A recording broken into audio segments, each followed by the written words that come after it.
Pela voz do povo, Jackson Lago foi aclamado guerreiro. Pelo voto do povo, reconhecido como um dos maiores líderes políticos da história do Maranhão.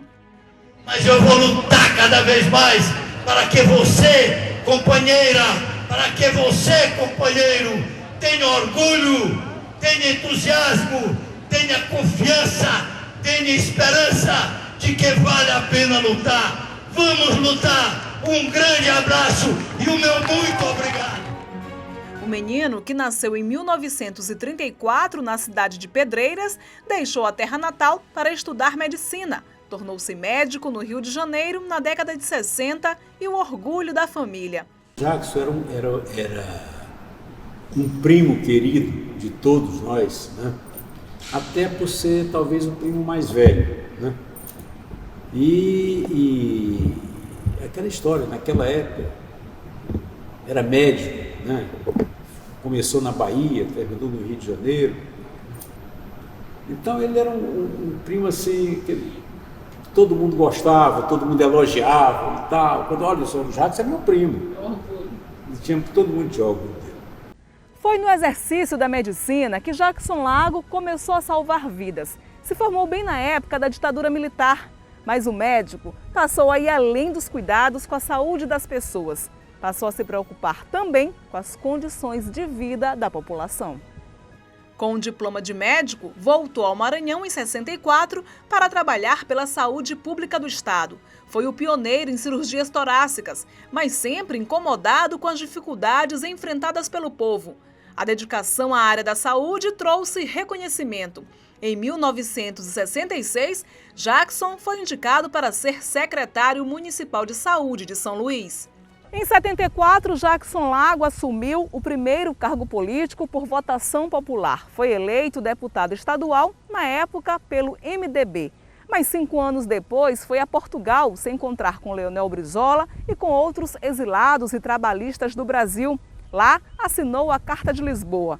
Voltando ao país, ajudou a fundar o PDT, Partido Democrático Trabalhista, um marco na história política de Jackson Lago. Ele assinou essa carta que era a ideia dos trabalhistas Brizola, Neiva, Pasqualini e outros, refundarem o trabalhismo no Brasil.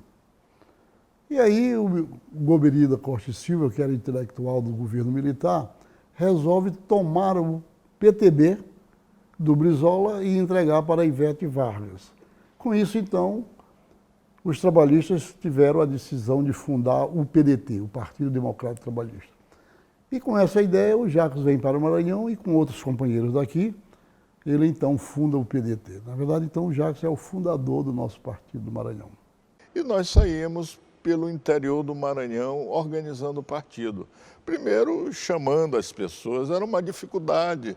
Você falar de trabalhismo, né, e socialismo moreno, as pessoas ficavam muito... Mas o Jackson sempre teve um carisma, né? Ele como médico, essa pessoa extraordinariamente humilde, humana e generosa, a gente conseguia atrair um punhado de eleitores e acabamos, né, organizando o PDT, né, no Maranhão. No governo de Cafeteira, em 87, Jackson tornou-se secretário estadual de saúde. Mais uma vez, fez história na pasta.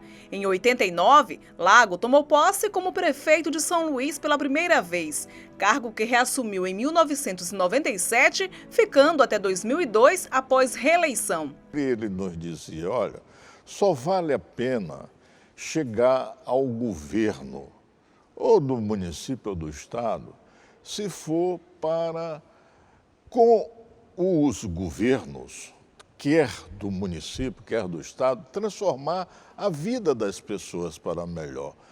Esse é o único sentido da gente conquistar os governos, para transformar a vida das pessoas.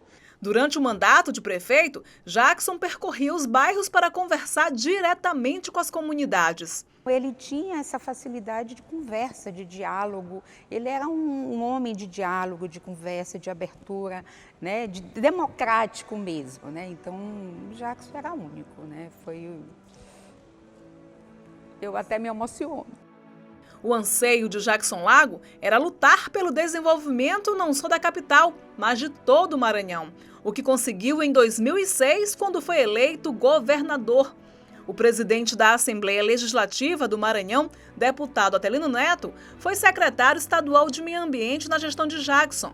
Ele lembra do homem de coragem, cheio de ideais. Ele foi um político de muita coragem, ele não tinha medo de tomar determinadas decisões e acho que foi isso que fez com que ele conseguisse chegar ao governo do Estado, que também não era um cenário provável. Ele era a referência da oposição à época, mas o grupo que estava no comando do Maranhão era um grupo muito forte, que inclusive extrapolava as fronteiras do estado do Maranhão. E ele conseguiu, naquela época já houve uma junção com o ex-governador José Reinaldo, que havia rompido com o grupo Sarney, de onde ele era originário, e essa junção do capital político eleitoral do Dr. Jackson com também a força política do então governador José Reinaldo, o resultado disso foi aquela eleição consagradora de 2006, onde o Dr. Jackson foi para o segundo turno em segundo lugar, atrás da ex-governadora Rosiana, e no segundo turno conseguiu virar a eleição e ser eleito governador. O senador Everton Rocha está no PDT há 25 anos. Foi líder de movimentos estudantis. Desde a juventude, acompanhou de perto Jackson Lago e teve a oportunidade de testemunhar a sua trajetória política, atuando com ele na gestão municipal e estadual. O Jackson é um legado, primeiro, de retidão. Era um cara sério, reto, respeitador.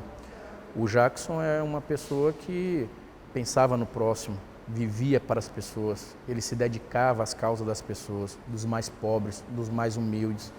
Ele era a pessoa que, mesmo na escuridão, ele tentava colocar luz aos invisíveis, colocar luz aos que não tinham acesso às políticas mínimas que ele poderia ter acesso, ao cidadão poderia ter acesso. Para o senador maranhense, Jackson era movido pelos sonhos de igualdade, um líder inspirador. Primeira conquista que essa ninguém vai tomar e que acho que é a mais importante que o Jackson conseguiu no Maranhão foi mostrar que era possível um médico, uma pessoa simples, que não tinha grupo político de familiar, que não tinha grupo poderoso, poderia chegar lá. Ou seja, é mostrar que qualquer maranhense podia chegar lá.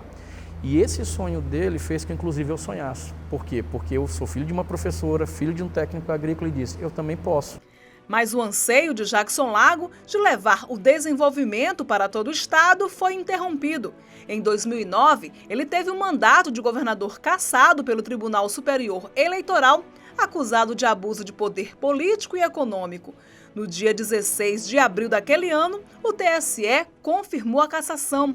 Mesmo assim, Jackson permaneceu no Palácio dos Leões com o apoio de uma multidão que não aceitava a decisão judicial.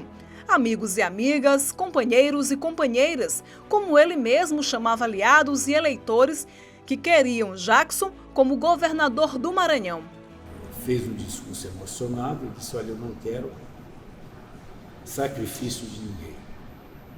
Porque havia companheiros que queriam resistir dentro do palácio e não sei no que acabaria, né, uma resistência dessa. Mas ele não, ele saiu, comentou, de cabeça erguida e acreditando sempre que era possível. Ele dizia, olha, nós ganhamos o governo, mas ainda não temos o poder. Um grande abraço e um agradecimento deste companheiro de vocês. Vamos juntos construir o nosso novo e querido Maranhão. A médica Clei Lago, viúva de Jackson, não esquece o dia em que o marido, governador eleito, teve que deixar a sede do executivo. É uma coisa que eu acho que o pessoal não tem nem noção do que é você ter aquela responsabilidade de sair do governo, das pessoas estarem ali de seu lado, você tem que dar uma resposta, entendeu? Você tem que ser forte, nem que você não seja, entendeu? Então, foi realmente um problema difícil, muito difícil. Eu acho que o pessoal não tem noção do que é passar aquilo que a gente passou. Bastante emocionada, com os olhos marejados, ela destaca que o marido foi um dos maiores políticos do Maranhão. Eu acho que foi a figura da política contemporânea mais importante do Maranhão. Pelas coisas que ele enfrentou. Né? Quando você tem tudo à disposição, é muito mais fácil. O difícil é quando você consegue ultrapassar a barreira. Né? Jackson tentou ultrapassar as barreiras em benefício do povo do Maranhão. Lutou para voltar ao governo do estado, mas perdeu as eleições de 2010. Outro momento difícil para quem também estava perdendo a saúde depois de ser diagnosticado com câncer de próstata. Ele cumpriu com o dever político dele. Mesmo cansado e já com a saúde debilitada, ele fez aquela última campanha, que foi a campanha de 2010, ficou em 3º lugar. E ocorreu um episódio interessante, que foi, em um determinado momento da apuração, a então governadora, que estava se candidatando à reeleição, a Rosiana, ela estava em primeiro, o Flávio Dino em segundo, e o Dr. Jackson em 3º, mas estava configurando um segundo turno.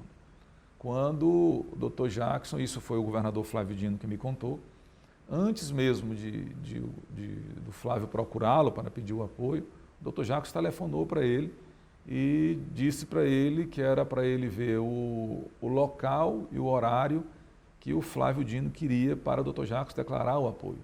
E depois o Flávio mesmo me contou que marcou muito esse gesto de desprendimento do Dr. Jackson nas eleições de 2010. No dia 4 de abril de 2011, aos 76 anos de idade, ele faleceu vítima da doença e de problemas cardíacos. Deixou esposa, 3 filhos, amigos e um povo de luto. É um ser humano raro que nós encontramos no mundo. Então, o Jackson era um homem extremamente generoso, amigo, carinhoso com todos, né? Tinha uma palavra de conforto a todos que o procuravam. Eu sou um beneficiário dessa convivência e dessa amizade. E ainda hoje tenho muita saudade deste amigo que fez muito pelo Brasil e muito pelo Maranhão.